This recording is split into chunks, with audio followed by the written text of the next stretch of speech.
So this is a poem I wrote. It's called If Trump Ran a School. A little bit of background about it is I wrote this last year, and basically what I tried doing was taking events from the news and things that Trump has done and said, and try to apply them to think of what it would be like if instead of running a country, if he was running a school instead. And so most of these things are either are basically they're taken from things that he said, just slightly reworked a little bit. And unfortunately, it's about a year old, this poem, so there's a lot of stuff that could be added since then. Anyway, here is If Trump Ran a School. Good morning, teachers and students of Trump Elementary School. I have some bigly announcements to make this morning. There has been talk of students trying to transfer here from the school south of us. Trust me, folks, these are not good students. They're failing students. They're cheating students. And some of them are good students, I'm sure. But they will not be coming here. We're going to build a fence around our playground, and believe me, their principal is going to pay for it. We are going to bring back some of our best machines. We've ended the war on them, and we're bringing back clean typewriters, clean abacuses. Those are the future of Trump Elementary, and we are going to take care of our typewriters and abacuses. You better believe it. Sports, let's talk about sports. A lot of people are talking about it. We've got the best locker rooms. Sometimes I walk right in there while everyone's getting ready for the game. Everyone's getting dressed and everything else. It's a beautiful place. You know, there are no men anywhere, but when you're the principal, I'm inspecting it. Is everything okay? And it's not just the beauties in the locker room. Our teachers are beautiful. Sometimes I just walked up to them and kissed them. I don't even ask. And when you're the principal, they let you do it. Oh, and on the field, we had the most fans ever. It is without question the most fans that have ever come to a football game. But the anthem, it's terrible. It's a disaster.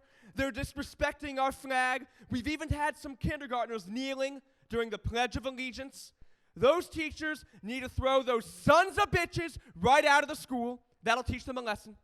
Oh, we've got the best teachers. We've got the best teachers anywhere in the world, folks. You know, I always hire American, and we've got the best anywhere.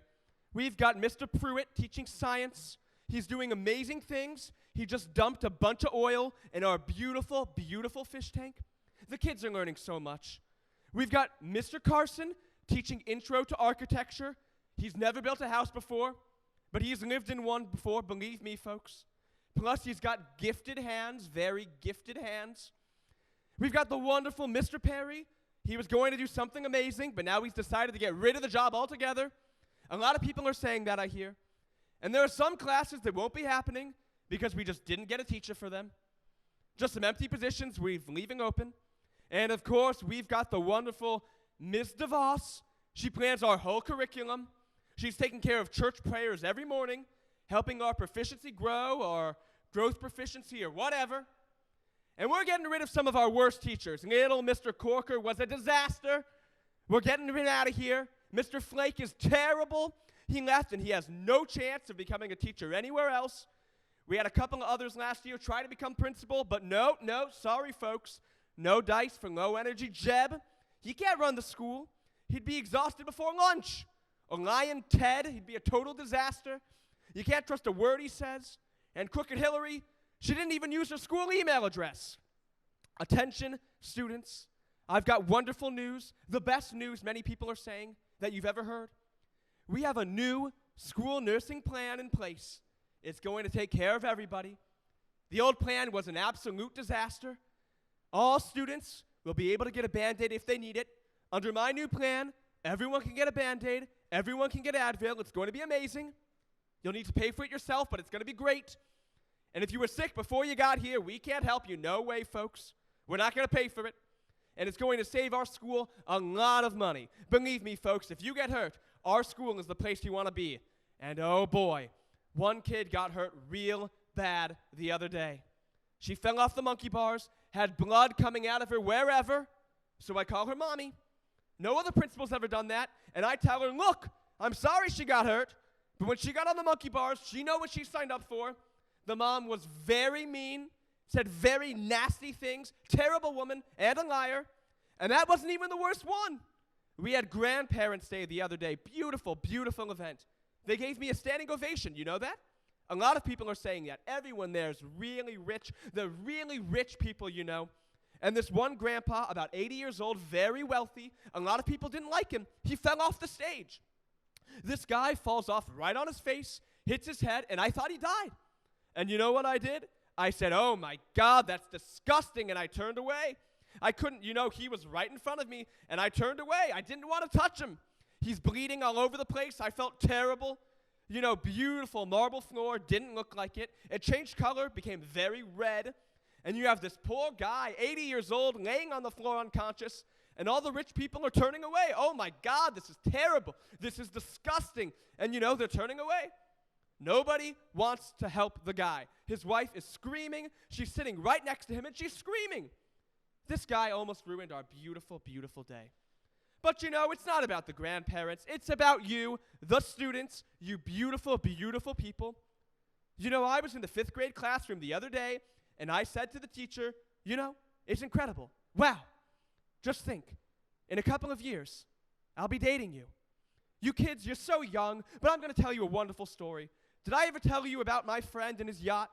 Should I tell you? Nah, I won't tell you, but you know life. You know life. And folks, I got to tell you, when I took over this school, it was an absolute disaster. The worst. I took over a terrible mess, and I think I've done more in my time than any principal has ever done. A lot of people are saying that. And we've got this crazy principal at this school across town. I like to call him Little Rocket Man. And oh boy, none of the people before me ever took care of this guy. But we're going to, believe me, he's obviously a madman. He's starving and killing his students. And we are going to totally destroy his school. It should have been handled a long time ago, folks, but I'll handle it. I handle everything.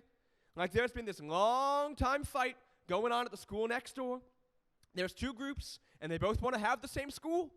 And nobody's been able to figure it out but me. Believe me, I'm a lot smarter than all the other administrators.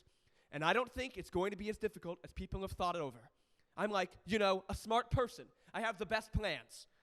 There's a lot of bad students out there, folks, a lot of bad students. The other day, some students came and they vandalized our school. Some of our students tried to stop them. It was a very sad day, very sad. And I must say there was ugliness that day and violence on many sides, The people destroying our school were doing some bad stuff, and the people trying to stop them were pretty bad too. Many sides. Sad. Now, the fake PTO is telling everyone that I didn't criticize the vandals, but nobody believes them. Their membership is failing. Nobody wants to join the PTO. They can't raise any funds. They've been lying about me so bad. It's the biggest witch hunt in PTO history. No principal has ever been treated this badly by the PTO before. It's really too bad the PTO is able to exist. Nobody believes them, and they should have their license taken away. Well, that about wraps things up for the daily announcement. What? What's that? I'm hearing, attention, teachers and students. I have just been told that there has been an overflow of toilets in the downstairs bathroom, and the bathroom is flooding. The janitors are asking for my help to clean it up, but this overflowing bathroom is their own mess, and they are going to need to clean it up. We can't be helping the janitors forever. They already owe the school a lot of money, and all their problems are their own making. The bathrooms are a disaster, and the janitors are going to need to clean it up. The head janitor was being very rude to me, very mean, very unfair. She's a very nasty woman. Anyway, students, have fun at school today. If you need me, I won't be in my office. I've been working very hard, so I'm taking a break to go golfing. Well, no, the lying PTO is telling you I'm golfing. I will be out of the office working very hard, but I've left behind my daughter. She's one of the true beauties in this world. I've often said I might be dating her if she wasn't my daughter. And my son-in-law, he's the best. He can handle everything in the school, and really in all schools everywhere while I'm gone. Okay, gotta go. I've got the most beautiful piece of chocolate cake you've ever seen waiting for me, and I'm going to wash it down with some delicious covfefe. Anyway, so that was if Trump ran a school, and pretty much everything was taken from news events, just adjusted to fit a school setting. And as I was reading it, I haven't actually looked over that poem in a while. it could probably be expanded quite a bit now. Anyway, hope you enjoyed it.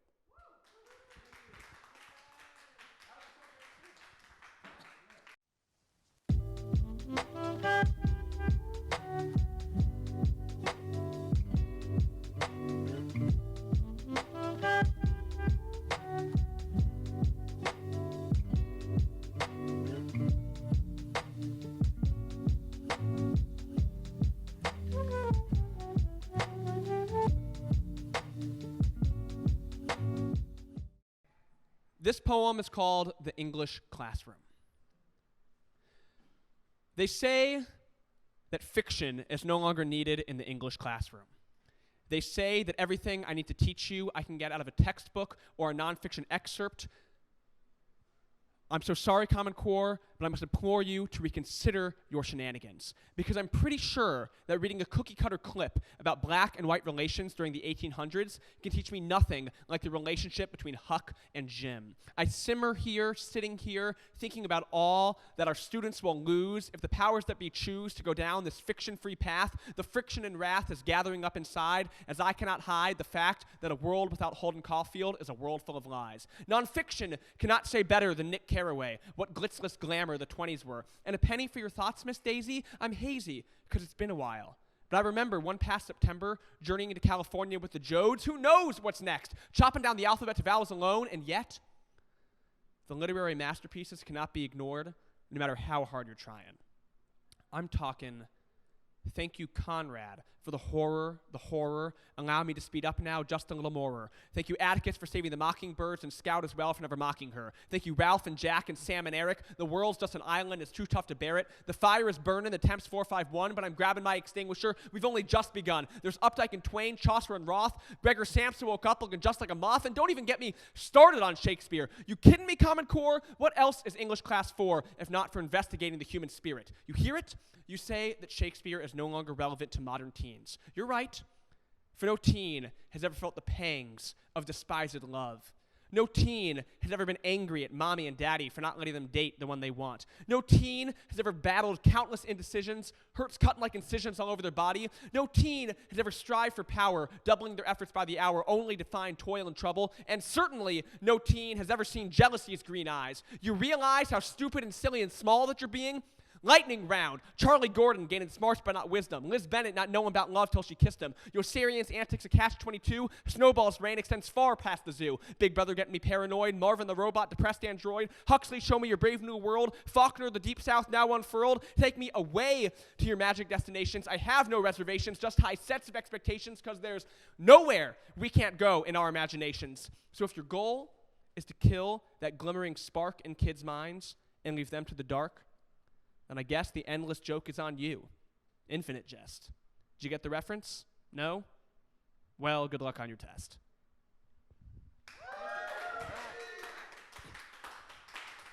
Thank you very much.